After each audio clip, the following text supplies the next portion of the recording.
تعالیٰ نے کہا کہ یہ اس بات پر غور کیوں نہیں کرتے کہ جو کچھ ان کے پاس آیا ہے وہ ان کے باپ دادوں کے پاس بھی آیا تھا، وہی ان کے باپ دادوں کے پاس بھی چیزیں آئی ہیں.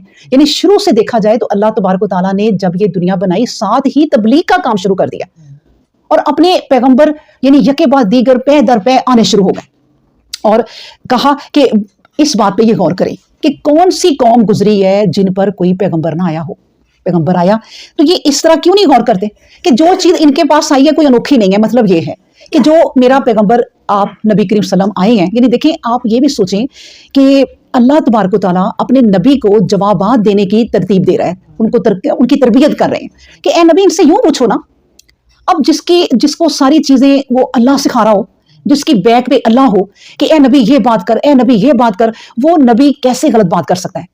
اب یہ بھی بات اپنے نبی کو ہی سکھا رہے ہیں کہ اے نبی ذرا ان سے پوچھو کہ یہ اس بات پر غور کیوں نہیں کرتے کہ جو کچھ تمہارے پاس آیا یہی کچھ تمہارے باپ دادوں کے پاس آیا تھا. کیا نہیں آیا تھا تمہارے باپ دادوں کے پاس؟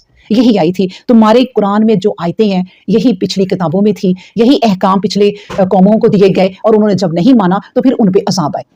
کوئی انوکھی چیز تو تمہیں نہیں دی گئی کہ جو تم کہتے ہو کہ ہم یہ نہیں مانیں گے.